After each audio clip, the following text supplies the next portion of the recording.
maa ngi tudd Barham Thiam di consultant di gestionnaire ou CEO président directeur général bu JB Monde. JB Monde, c'est un cabinet conseil, donc je suis consultant là, consultant en gestion de l'information, en efficacité organisationnelle. mooy nan la ñuy def ba organisation ñu fekk ko ci point bu A yóbbu ko ci point B fexe ba service bi nga xam ne moom la organisation bi def mu jege client bi donc ñun noonu la ñuy def di def aussi immigration dimbale ñi nga xam ne dañu bëgg a tukki bu légal surtout ñi nga xam ne dañu bëgg a dem jàngi Canada États-Unis Europe wala ñi nga xam ne dañu bëgg a dem rek tukki donc ñu teg leen ci yoon defal seen procédure donc sama cabinet dañuy def loolu. Sénégalais bu doon ndaw laa juddoo Arval dëkk bu ndaw màggee Kër Madiabel fi defee sama jàng primaire jóge fa dem CM Mignane Sarr bu Kaolack jàng fa am fa BFM jóge fa dem lycée Valdiodio Ndiaye jàng fa yàlla def ñu am fa bac jóge fa dem université bu Dakar faculté de droit yàlla def ñu dem fa ba niveau licence am ay teq-teq yu ñu fa amoon loolu ci engagement bi dinañ ci ñëw bi ñu fa jógee yàlla def ñu continuer dem Canada Université de Sherbrooke jàng fa am fa maîtrise en MPA ce qu'on appelle Master of Public Administration maîtrise en administration publique gestion développement local gestion internationale option gestion internationale après am fa diplôme de deuxième cycle DSS en sciences politiques après yàlla def ñu am yeneen diplôme comme médiation internationale gestion de projet gestion de conflit donc ak certificat yu bëri daal vraiment loolu mooy présentation bu bref ci suñu connaissance wutam xam-xam. Pour l'expérience professionnelle liggéey nañ quand même tuuti ndax liggéey naa gouvernement du Canada comme planificateur 5 ans liggéey encore comme gestionnaire qualité contrôle 1 an ensuite doon business analyst ba léegi mooy sama titre ndax fi ma toll nii dama jël congé waaye ba léegi nii titre fonctionnaire moom laa am dama jël congé di liggéeyal sama bopp ndax yoon may na ma ko donc loolu ci laa nekk ba fi ma toll nii ba at yi di ñëw may nañ ma kii boobu noonu waaye loolu mooy sama titre ma am ci expérience bu bëri nag jàng ci lu bëri te loolu aussi fi ñu nekkoon muy Saskatchewan nekkoon nañ ACFR doon fa secrétaire trésorier vraiment caporal ci expérience boobu noonu yëpp parce que comme ni ñu ko suñu principal doon waxee l'engagement communautaire c'est l'auto-formation de l'individu donc ñun dañ ci doon jël formation yu ci bëri di ci jàng aussi que mu doon CCA bi nga xam ne convergence culturelle africaine boo xam ne doonoon nañ trésorier bi ensuite doon président bi aussi bu regroupé communauté africaine bi nekk capitale nationale Ottawa-Gatineau yooyu yëpp donc yooyu yëpp ñu jàng ci lu bëri di liggéey boobu ñu jàng ci lu bëri vraiment loolu mooy suñu jaar-jaar bu gàtt xëy na am na ci yeneen yoo xam ne sur le plan politique ku nekk réeréwul mbir ne ñun AFP ñun ñoo ko créé ci ñi ko créé lañ bokk parce que comme li ma wax ñun bu ñuy génn jeunesse socialiste boo xam ne ak suñuy xarit yu bëri pour di théoriser candidat Moustapha Niasse boobu Moustapha Niasse génnagul sax parti socialiste donc vraiment ñu jàngee fa lu bëri nag mu doon suñu kilifa ñu àndoon ak moom di liggéey mu jàngal ñu lu bëri ci lim ñu jàngal aussi bokk na fexe leen ba ngeen am autonomie ba politique bu mu doon seen liggéey je pense que loolu maa ngi ko ciy gërëm di ko sant ak suñuy waajur aussi wanoon ñu ne bu leen def politique liggéey donc suñu papa suñu maam loolu lañ ñu jàngal muy El Hadj Mbaye Ngoumbou Thiam muy maam Yoro Thiam muy Pape Mbaye Thiam loolu la ñu jàngal ñu continuer ci nag ci njàng moomu ànd ak moom mosu ñoo laaj dara nekkoon ci mouvement étudiant yi fii bi ñu jógee ci mouvement étudiant mooy après ñu dem yàlla bi ñu defee Canada aussi ñu nekk fa liggéey bu am solo ba yàlla def Robert Badji bi nga xam ne moo jiite woon Amérique du Nord bi ñu dajee ma remplacé ko donc jiite Amérique du Nord jiite parti bi xëy nag bi ñu demee ba ci kanam xëy na ñu gis ne ànd bi xëy na mu ngi sooxe ndax liñ ñu waxoon demeewul noonu te léeg-léeg liñ ñuy wax duy demee noonu te fi nga xam ne foofu la ñu waxoon fi lañ jëm ñu gis ne jëm-jëm bi demeewul noonu ñu waxtaan ci njëkk moo ci njëkk sax parce que léegi Macky Sall mooy wax ci njëkk ñu waxtaan comme suñu nijaay la mu ne ko dañuy ñu génn créer le parti conservateur que vous entendez je pense que Senghor am na ku ko waxoon maa ngi fàtte tur bi sax bi mu ko ne socialisme dina am démocrate dina am mais dina am aussi les conservateurs je pense que yàlla def na loolu suñu papa Gila Thiam moo ma ko doon nettalil xam naa beneen yoon nañ ci ñëw lu gën a yaatu léegi courant boobu am na muy le conservatisme en Afrique au Sénégal ñun ñoo ko fi njëkk a théoriser te loolu la ñu gëm donc xarit yu bëri ñu ànd créer parti boobu donc conservatisme fondement yi mooy la préférence nationale ñu mettre en valeur suñuy ngëm-ngëm suñuy valeur surtout suñuy ressources parce que ñun dañu xaw a gëm ni lu jógee bitim réew rek moo baax valoriser wuñ li nga xam ne moom la ñu moom boo xoolee koom-koomu dëkk bi sax ñun sénégalais yi ñu néew ñoo ci am doon ay champion yeneen champion yëpp yeneen réew lañ jógee te boo jógee bitim réew pour nga ñëw Sénégal pour nga tekki fi sax sénégalais yi doon say employé dafa bëri mais yow pour cadre bi nga xam ne écosystème bi defar ko ba nga xam ne sénégalais yooyu doon ay champion yor économie réew mi dafa jafe donc ñun loolu la ñuy théoriser te tamit ñu bëgg ba sénégalais yi lépp luñ man ñu jox leen ko duñ leen xeeb sénégalais yi am xam-xam ci bitim réew ñu jëli leen ñu ñëw defar Sénégal ñun loolu la ñu gëm aussi ñu gëm transparence gëm équité gëm égalité xam nga ku ci nekk xam ni man fii ma toog xam-xam moo ma fa teg waaye du politique parce que dañu politique ba mu ëpp fii ma toog lii sama wareef dinaa ko mun a am soxlawul ma bokk ci parti au pouvoir soxlawul ma bokk opposition donc ñun loolu nga xam ne moom la ñuy théoriser te alhamdulilah depuis parti bi ñu ngi ko créé ça fait ay 1 an yooyu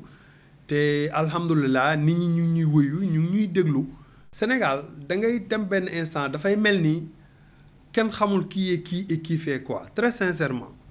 même dans l'organisation interne am nañ président de la République am nañ pouvoir exécutif pouvoir législatif pouvoir judiciaire mais pëccëxoo bi dafa dem ba nga xam ne il faut ñu recadrer waat tout qu'on redéfinisse qu'on restaure la République ku ci nekk xam les textes les règles yooyu vraiment ñu def ko ba mu leer ku ci nekk xam lan mooy sa rôle ak sa responsabilité alors loolu bu amee xam nga dafay waral équité day am parce que lu nekk dafay leer dafay am texte yu clair ñu appliquer ko ku ci nekk da ngay am sa mérite en ce moment ñu redonner de l'espoir parce que li ñu gis mooy nit ñi amatuñ espoir man bureau d'immigration laa yor ñu ngi wax immigration clandestin mais da ngay kilifa day ñëw fii sax toog ne la dëkk bi bëggatuma fi dara parce que amatuñ espoir dafa am solo ci doomu aadama espoir dafa am solo ci réew espoir dafa am doole ci jeunesse te loolu pour nga redonner de l'espoir dafa am transformation yu mag yoo xam ne moom ngay def wala yu mag moom ngay tëgg pour xool mag mi bu màggatee nan lay def ba mu am retraite bu doy boo xam ne du wax ne doomam mooy investissement am doom ji dina am espoir boo xam ne gis yoon avenir bu leer boo xam ne moom dina xam ne dina mun a liggéey dina mun a tekki parce que ce qui arrive mooy parents yi dañuy peser ci doom yi ñu leen di jox ba nga xam ne doom yi duñ mun a am sax loo xam ne moom la ñu mën a yoree seen bopp te ku ci nekk parent bu nekk investissement bi ngay def da ngay wax ne samay doom mooy samay investissement donc loolu ce qui veut dire que seen système de retraite baaxul donc samay doom mooy samay investissement parce que après ñoom ñoo may yor donc il faut travailler à ces deux niveaux là pour que nit ñi am expérience pour que ki nga xam ne moom bu liggéey bu nekkee ci moment actif réel vraiment dina mun a autonome ba tax mu war a yor njabootam gu ndaw papaam ak yaayam ak ñooñu dinañ am retraite boo xam ne walla état bi dina am ay redevance ay subvention yu mu leen di jox yoo xam ne vraiment dinañ mun a nekk ci condition yu baax xale yi mun a liggéey bâtir seen avenir nga xam ni vraiment ku ci nekk boo commencé liggéey tuuti yow ak sa jabar sax bu ngeen àndee ngeen mun a am kër d'accord te kër yi du doon loo xam ne dañ koy jël di ko jaay à coup de millions da ngay am apport booy def comme li am yeneen réew moo am Canada moo am France moo am États-Unis parce que dañuy organiser wu loolu nag informel bi il faut ñu dindi ko pour loolu mun a am yéen ñaar bu ngeen sëyee rapidement ngeen mun a am seen kër joxe 5% li des ngeen koy fay donc yooyu yëpp il faut que état bi nekk au cœur de tout ça organiser privé bi pour que loolu mun a am espoir mun a nekk alors espoir nag bu amee nga mun a construire et transformer le pays ñun ñetti angle yooyu ci la ñuy travailler restaurer la république redonner de l'espoir et construire ou transformer le pays et loolu dafa am élément yu mag yu ko tënk ci suñu programme 8 points la 8 points yu am doole benn bi ci bu gën a mag mooy il faut réparer le gâchis financier bon c'est pas très technique mais ku nekk gis na dette publique Sénégal dette bi ñu am dette bi dafa am doole ba nga xam ne pour nga am équilibre générationnel comme ni ñu koy wax ci yeneen jargon yi dafay jafe parce que les gens le pouvoir actuel ou la génération actuelle est en train d'emprunter grandement et loolu dafay impact ci génération future bi donc loolu dinañ organiser wu ba nga xam ne avec les ressources autonomes yi nga xam ne ñu ngi koy am muy gaz ak pétrole bi nga xam ne mu ngi ñëw loolu ñu sant ci yàlla buñ ko gérer wul bu baax équilibre générationnel boobu du am donc ñu xool moyens de l'État yi nan lañ koy utiliser parce que loolu aussi dañ ci war a taxaw def ci njàngat man mënuma gëm ne yow ministre nga ñu jox la oto boo xam ne dafay jël 80 millions wala DG nga ñu jox la oto boo xam ne vraiment dafay jar presque 100 millions wala même sax 40 millions tabax na ñaari école 40 millions buñ ko jëlee 5 millions loolu déjà ñaata la 8 GIE mun na leen financer te et man dafa am loo xam ne dama gëm ni bu njëkk li tax tubaab yi doon ko def parce que dañu amutoon moyen de transport doyul woon ñu bugg leen jox benn certain confort léegi moyen de transport yi développé na et ensuite dañu bëggoon ki nga xam ne moom lañ jox DG wala ñu jox ko certain ndombo tànk ñu jox ko condition yooyu pour que mu mun a liggéey je pense que léegi le monde a beaucoup changé donc parce que par exemple boo jëlee gouvernement du Canada mais DG amul oto moi j'ai été avec sama DG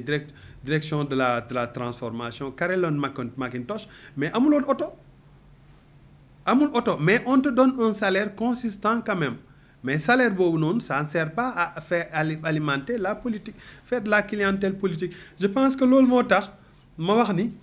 li ñu war a def en profondeur dafa bëri pour réparer ce gâchis là je pense que temps bi du ñu permettre ñu dugg ci détails yooyu yëpp mais loolu après il faut rendre la vie abordable parce que on considère que la vie est très chère et il y a pas beaucoup de ressources il y a beaucoup de subventions waxoon nañ fi subvention produits yi ñu wàññi ceeb sucre entre autres même loyer mais j'avais dit dans une émission que loolu duñ ko réaliser du jàll un de mes amis bu nekk retrouvailles waxoon na ma bii day jàll Mansour je le salue au passage mais on a constaté que avec l'informel mënuloo def lu mesure yu mel noonu nga appliquer ko c'est pas possible du tout ne serait-ce que pour le loyer dañu waroon am benn contrat unique contrat boobu noonu ku luye fu nekk contrat boobu moom ngay remplir sa bailleur remplir ko mu dem régie du logement wala direction du logement boobu ñoom ñoo koy contrôler non seulement dina leen permettre ñu am statistiques yi d'une manière générale mais aussi dina contrôler ñu xam loyer bi lan lay dund ak ki nga xam ne propriétaire bi yan kii la koy teg donc foofu ngay ajuster parce que booy élaborer politique publique il faut nga xam réalité yi pour mun ko changer donc vraiment sur ces plans là loolu lañ ci wax subvention ménage yi loolu mun na nekk parce que dinañ toll foo xam ne dinañ def subvention man dama contre li ñuy def bourse sociale bi parce que bourse sociale bi amul benn bofet manquement yi dafa bëri parce que dafa war am benn fondement scientifique te loolu pour nga def ko il faut que nga commencer fenn ngay def déclaration d'impôt obligatoire par exemple nga doog a xam kan mooy kan et puis du am benn clientélisme politique jafe na nag mais loolu il faut que mu demander ay mesures pour ñu def loolu allocation aux familles effectivement ñi nga xam ne dañu ñàkk doole mais nañ jël ci ñi am doole mais ñu jox leen parce que loolu mooy li nga xam ne mënul ñàkk ñi nga xam ne dañu liggéey ci état bi ci réew mi la ñuy liggéey comme ku mel ni man sama entreprise mais bu ma fayee impôt nañ xool ñi nga xam ne ñu ngi Fongolimbi ñu ngi Casamance soxla nañ ko mais ñu jël ñooñu ci gafaka réew mi mais ñu xool ñi ko yelloo ñu jox leen ko donc loolu bon beneen point bi peut-être on pourra pas développer troisième point bi mooy favoriser l'employabilité alors l'emploi des jeunes il faut que nit ñi am espoir donc ñëpp mënuñ doon entrepreneur mais bu ñu fexee ba sa privé bi am doole public aussi employé parce que public li ñu employé bëriwul je pense que fonctionnaire du public matuñ sax 500 000 ci ma bu doonee sama données yi ma jot c'est exact donc public dafa war a employé xam nga jël ne serait-ce que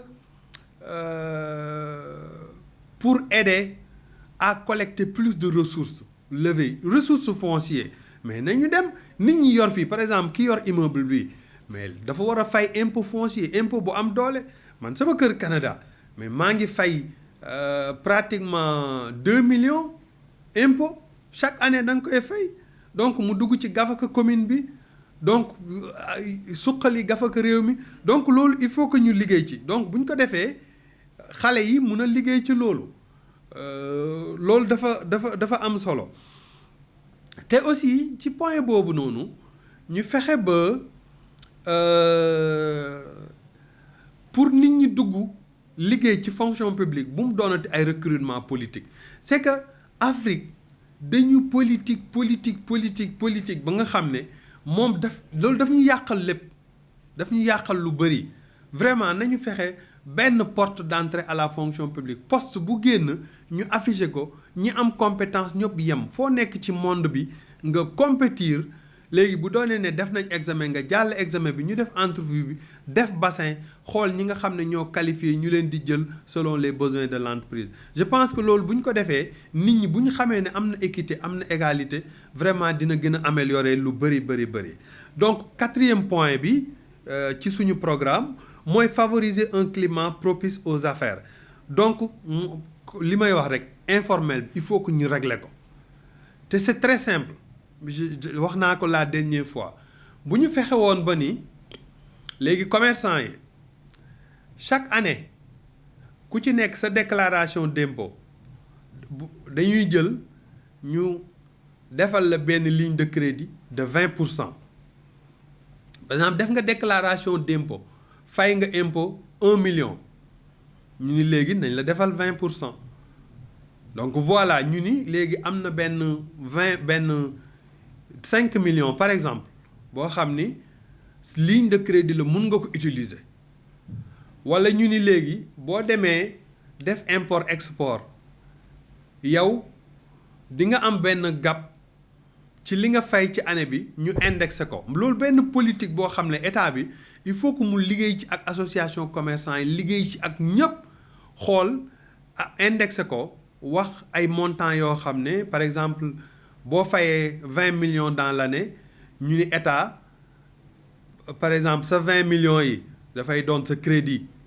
d'impôt wala crédit d'exportation mais dañ la ci ajouter par exemple beneen 5 millions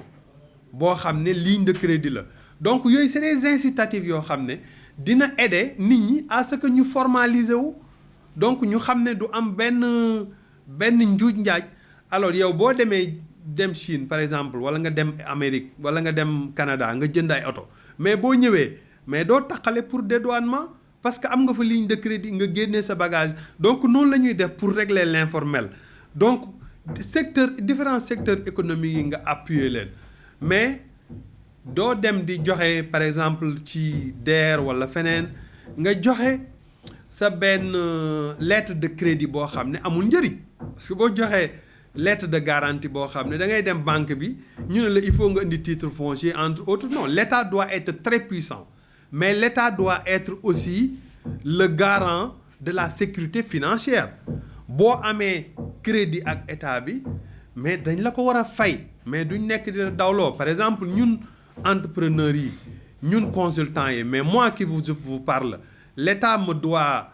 pratiquement vingtaine de millions yoo xam ne depuis l'année passée mënuma ci jot donc ñiy dund loolu dañuy bëri par exemple on change un DG beneen DG ñëw du respecter loolu donc loolu c'est l'assainissement des il faut que ñu régler loolu parce que loolu mooy wane continuité des services nit ñi mun a wóolu ku jógee bitim réew nga mun a wóolu Sénégal ku nekk fii nga liggéey fi mun a wóolu Sénégal maa ngi déglu rek vendredi bi passé jàkkaarloo benn entrepreneur mais muy expliquer li nga xam ne moom lay dund da ngay gis nit ñi nii souvent nga ni vraiment kii c'est un grand entrepreneur mais nga yaakaar fekk mais il est endetté jusqu'au cou wala l'État lui doit tellement de l'argent mais fayuñ ko mais écoute je pense que loolu dafay décourager parce que ku amul bras long rek finalement yow doo dem fenn je pense que loolu c'est à régler alors beneen facteur bi nga xam ne c'est très important muy suñu 5e point programme bi ci 8 points yi essentiels dinañ def breakdown bi gën ko kii mooy faciliter les déplacements il faut régler le désordre à Dakar et dans les régions il faut régler le désordre mais les gens parquent fu neex nit mu parquer fa ku neex nit nga def lu la neex ci tali bi ku mu neex nga bâche fu la neex mais ça c'est des choses qu'il faut régler les règles de cohabitation mais il faut établir ça mais je me rappelle je pense Khalifa Sall bi mu nekkee maire de Dakar defoon na fi ay espace public pour que nit ñi bu ñu amee xew ñu dem foofu noonu mais kenn da ko respecté ñoom ñi ko defaroon sax respecté wuñ ko donc c'est devenu des garages de menuisiers des garages de tôliers de garages de du n'importe quoi alors nit ñi fu leen neex ñu bâche ku mu neex nga gaare fu la neex donc il faut régler ça parce que un pays qui fonctionne dafa war a am ay règles donc loolu c'est fondamental il faut que ñu faire régner l'ordre dans ce pays donc ensuite bon il faut que ñu renforcer le réseau routier pour connecter toutes les régions donc am na ci tali yoo xam ne defar nañ ko mais tali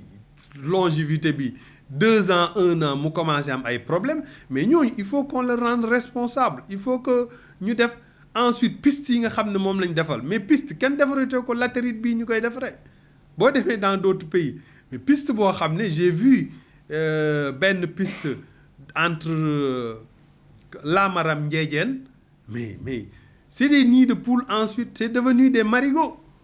c'est que loolu kenn defatu ko vous investissez beaucoup d'argent à la limite nit ñi duñ ci sax jaar nit ñi seront obligés d'entrer dans les champs maintenant il faut changer depuis tubaab bi ñu fi nekkee nii la ñuy defee piste mais il faut que ñu analyser yoo xam ne piste yooyu baaxul c'est pas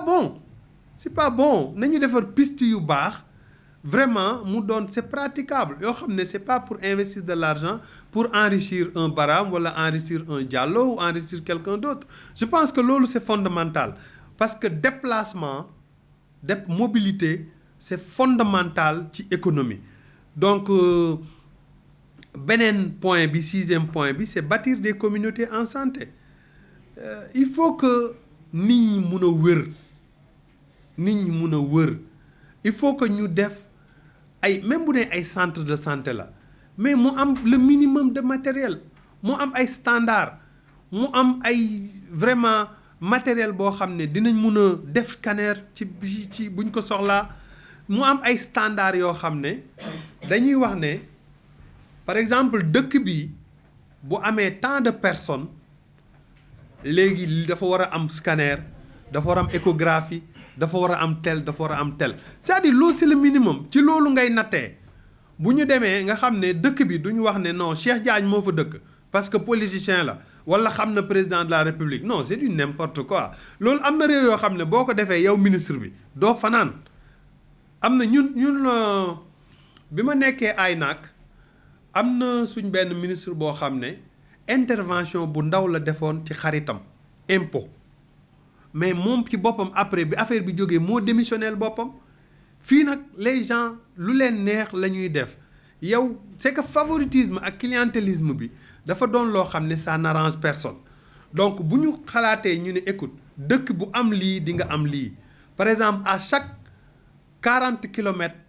war na am centre de santé moderne boo xam ne ou bien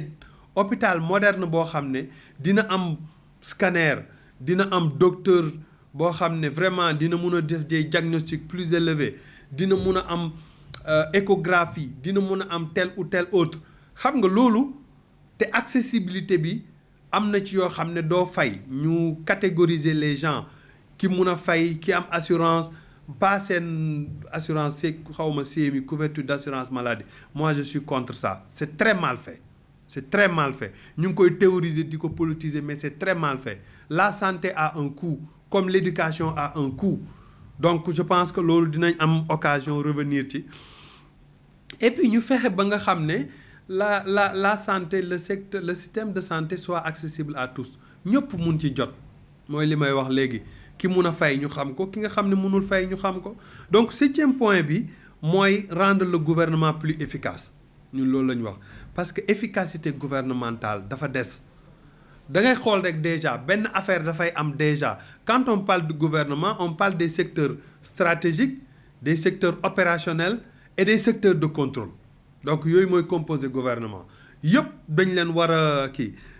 on renforce la séparation des pouvoirs par exemple gis nañ kaaw Sonko bi li xew procureur bi mu génnee wax c'est cacophonie gouvernementale le ministre génn ne parce que levé nañ barrière bi parce que amatul appel ñu dem 2 jours encore mais je parle même pas de liberté publique yi nga xam ne ñoom la ñu bafoué mais ñu dem 2 jours 3 jours ñu ne jàpp nañ ko parce que appel à l'insurrection vraiment c'est du n'importe quoi à la fois très sincèrement nit ñi aussi il faut que ñu habituer leen à certaines pratiques yoo xam ne dina tax ñu respecter ñu ñuy jiite donc loolu c'est très important ñu xam nga désengorger l'exécutif rendre la justice plus équitable pour l'avancement rapide des dossiers suñ système judiciaire lu ñu war a defar la parce que dafa am dossier yuy dormir fii bon ñaar moo ko war a waral ñu am seen système boo xam ne baaxul c'est-à-dire modèle bi ñu am baaxul ou bien ñu manque de ressources tous les deux mun nañ ko régler am na ci dossier yoo xam ne boo ko amee mais t'as pas besoin dem ba Kaolack pour ñu lay àtte comme la facilité de l'accessibilité des documents administratifs war nga toog fii je pense que loolu ñu ngi ciy liggéey am na par exemple maire bu mel ni Serigne Mboup mu ngi ciy liggéey maire bu mel ni Aziz Mbodj suñu xarit mu ngi ciy liggéey ak ñeneen donc je pense que accessibilité des documents administratifs loolu état mais loolu il faut que nga régler la loi sur la protection des renseignements personnels parce que protection des renseignements d'une manière générale à 3 niveaux la parce que dafa am dossier yoo xam ne sensible très sensible et dossier standard loolu c'est très technique mais état bi dafa war a régler loolu d'abord ensuite ñu fexe ba pouvoir judiciaire am na dossier yu ndaw yoo xam ne vraiment waru fa yegg wala ay condamnation yu ndaw mais nañ leen jox ay amende nit ñi dem liggéey fay ko keesu état bi gën a am doole je pense que loolu la justice est fondamentale dans un pays alors ñun loolu mooy suñu gis-gis ci point boobu 8e et dernier point bi mooy assainir le foncier et faciliter l'acquisition d'habitation. xam nga nit bu moyee mu lekk naan am sécurité li gën a am solo mooy dëkkuwaay wax naa leen ko léegi jeunes yi léegi gëmuñ ne par exemple boo demee Canada benn xale 20 ans mun na commencer liggéey moom ak benn copinam walla benn jabaram 20 ans ñu commencer am kër. Sénégal fii ban xale moo xalaat ne moom 20 ans mu am kër amul te am nañ suuf foncier bi ñu ngi koy dilapider di ko jox ñii pas yu bëri di accroché wu ci pouvoir bi nii parce que foncier bi leen enrichir te xalaat nañ ne bu soppeeku amee mais ñu perdre seen richesse mais loolu moom lañ war a récupérer. On recense tout le foncier national privé comme public ñu xam vraiment nan la ñuy def avec des politiques politique de 100 000 logements bi ni ñu ko defee c'est un bon projet mais ni ñu ko defee baaxul parce que dañu waroon encadrer promoteurs yi de sorte que ils seront obligés ñu def location vente parce que nit ñi noonu nga leen mën a def sinon mooy dem leen ngeen sàcc ngeen jënd kër ñu ci bëri fii da ngay obligé nga sàcc wala nga endetté wu wala sa papa ci la pour am kër loolu c'est fondamental donc ñun loolu la ñuy régler on règle le foncier ñu établir un fichier national je pense que ñii ñu ngi ci doon liggéey mais avancement bi dafa ndaw dañ jël étudiants yi ñu travailler ci foncier bi pour régler loolu étudiants yi boo jëloon tu prends on a plus de 100 000 étudiants mais prends 10 000 tu règles le problème du foncier au Sénégal mooy comme li ma waxoon Macky Sall 2017 bi ñu rencontré mu ne ma j'ai un problème de gestion de courrier tu as 5 000 étudiants nga régler loolu rapidement c'est très simple tu leur donnes des périphéries mooy ordinateur nga defar benn base de données defar benn template ku ñëw monsieur tel on a reçu votre lettre bu ñu koy jox kenn ñu jox ko mu am kii de suivi mais loolu dafay tax aussi dafa am lu muy àndal parce que dafay am bottin de la fonction publique am information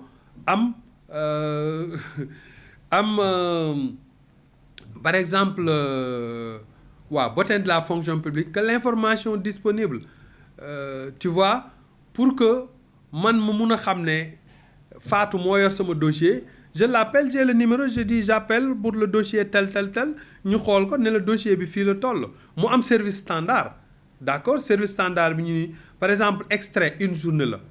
donc bu dépasser une journée 2 jours ça devient complexe bu demee complexe jotoo ko une journée nga xam mais loolu dafay am suivi bu am solo boo xam ne moom lañ ci war a def je pense que loolu c'est important ñu def ko en tout cas nous 8 points yooyu mooy points yu essentiels ci suñ programme bi dinañ ko tas bu suñu congrès bi ñëwee dinañ ko tas pour que sénégalais yëpp jot ko comme li may wax am na nag ku ma dégg temps yële mu ne restaurer la république ma ne ko waaw même bu doonee ne yow dégg nga ne loolu lu baax la ba nga jël ko kilifa gu mag la ci réew mi ba nga jégg nga lu baax la parce que dañ ko rencontrer quelques jours après rek ma dégg mu dem benn rencontre mu wax loolu ma ne waaw comme xalaat nga ne lu baax la loolu amuñ ci problème ñun même programme bi président Macky Sall bu ko soxla woon ne nañ ko jox ñu jox ko vraiment ñun foofu la ñu toll et je pense que c'est un programme riche boo xam ne buñ ko partagé Sénégalais yëpp dinañ ci retrouver wu pour que ñu soppi réew mi parce que soppi ko mooy li nga xam ne moom moo ñuy arrangé en tout cas loolu mooy kii bi ci li may tëjee mooy contexte politique bi ku nekk gis na ni doy na waar mais ñaari conseil la benn bi mooy ñi yor nguur gi nañ fexe ba buñ def lu ñuy réccu ndax lépp dafay jeex te gis nañ ñi àndoon ak Abdou Diouf dem nañ ñi àndoon ak Ablaye Wade dem nañ am na nag ñoo xam ne ñu ngi langaamu ba léegi parce que ñoom moom duñ mës a dem tant que deewuñ am na ñoo xam ne politique mooy seen liggéey donc d'accord ñooñu buñ bàyyee politique dootuñ amati dara mais loolu yëpp dañ ko war a soppi ba nga xam ne politique nit ñi di ko def passion mais dootuñ ko defati liggéey loolu dafa war a jóg Sénégal par exemple boo demee ci réew yi même États-Unis dem naa Baltimore gis benn sénateur bu doon romb wala def benn rencontre bu ndaw mais nit ñi dañ koy romb nii def seen kii xam nga président Amérique buy jàll wala ñun man maa ngi doon liggéeyee Metcalfe moom ak Parlement Canada ñoo kii souvent nga gis premier ministre Trudeau génn noonu peut-être sécurité yi di nga ko gis nii mu nuyu mais bu doon Sénégal la vraiment kenn du fa xaj tu vois c'est des choses yoo xam ne il faut que ñu dindi ko suñu mentalité gëm ni li ñeneen ñi def pour réussir ñun mun nañ ko def ressources yi ñeneen am pour di doxal seen réew pour di seen population yi soppeeku ñun mën nañ ko def te comme je disais tantôt ñi yor nguur gi nañ bàyyi xel ci loolu ñi nga xam ne yoraguñ nguur gi tamit comme ñun ak ñeneen nañ bàyyi xel ne buñ yàqee li nga xam ne moom lañ yor buñ ñëwee duñ ko mën a defar wala defar bi dafay métti léegi-léegi nag révolte dafay am wala résistance sax laa mun a wax am na ci loo xam ne nit ñi ñu leen koy teg bu ñuy résister moo comme boo yi nga xam ne manque espoir ne Barsaq wala Barça wala Barsaq ñoo yem te yooyu yëpp c'est des choses qu'on pouvait organiser nañu organiser waat réew mi nañu defaraat réew mi nañu xoolaat ku ci nekk li mu mën ñu jox ko nañu gérer suñu surtout suñu information parce que nit ñi ñu ngi wax ne richesse or ressource naturelle baax na mais gis nga xam nga ban mooy richesse bu gën a mag ci monde bi mooy information knowledge is power loolu la anglais yi di wax celui qui maîtrise l'information a le pouvoir ñun nag suñu problème mooy dañu informel ba maîtriser wuñ dara keroog rek am na ku ma ko doon wax est-ce que am na ñun intranet boo xam ne gouvernemental commencé parce que li ma jaaxal Sénégal mooy dañuy commencé dara bàyyi ko fi keneen ñëw commencé waat leneen dafa am ku ma waxaat benn kilifa foofu laay terminer bi ma waxee ak moom temps mu ne ma nañ def lu yem rek parce que kenn xamul kañ lañ fi jógee keneen bu ñëwaat day defaat leneen c'est-à-dire il faut nga build un système robuste boo xam ne ku ñëw vraiment da nga fiy fekk nga continuer ni constitution ñu koy defee mu solide mu nga xam ne kenn du ñëw mun ko changer li ñu war a defee système yi système d'impôt système de paiement système de circulation système de ticketing système foncier yooyu yëpp ñu defar ko ba nga xam ne dina solide ku ñëw da nga ciy appuyer vraiment pour amélioration dans l'amélioration continue parce que politique publique moo ci am service stratégique service catalogue après nga def design bi après service design du moins nga tëgg ko wane yoon bi nga xam ne moom la ñuy def service catalogue nga def ko ay service bu nekk lan lañ ci war a def kañ lañ koy def lan mooy service standard service opérationnel nga opérationnaliser ko donc boo ko opérationnaliser maintenant avec le PODC nga xam lan la ñuy def planifier organiser diriger contrôler léegi boo contrôler nga xam lan mooy amélioration je pense que noonu la ñu war a def muy ci kër muy ci entreprise privée muy ci public bi noonu la ñu war a def pour que ñu am beneen Sénégal boo xam ne man samay doom dinañ kontaan pour jógee ko Canada ñëw dëkk si fi yow say doom dinañ kontaan parce que dañoo bëgg a dem ñu jógee fii dem feneen vacances yi fa wala ñu dëkk fa mais ñu bëgg seen réew te loolu mën na possible te ñun ñëpp bu ñu àndee liggéey dina nekk ñu bañ a bàyyi xiiroo bi bàyyi ŋaayo bi bàyyi gis fii parce que yàlla rek moo yor sécurité moo yor stabilité gis nañ fi ñoo xam ne xeex nañ ba sonn après jëriñuñ ko ana Ezzan loi Ezzan bi mu fi defoon turam mu ngi fi fekkewu ko donc ñeneen ak ñeneen donc je pense que képp kuy tëgg dara na nga ko tëgg avec des valeurs avec des principes pour xalaat ne man bul xalaat sa bopp mais nga xalaat ñeneen donc loolu je pense que c'est fondamental en tout cas man loolu mooy sama gis-gis ci réew mi je pense que bu ñu defee suñu congrès pour officialiser suñu candidature vraiment dinañ dugg ci réew mi dem ci diaspora bi waxtaan ak ñoom pour que ñu ànd ñi nga xam ne mën nañoo ànd ak ñoom dans le conservatisme pour defar suñu réew parce que soxla nañ ko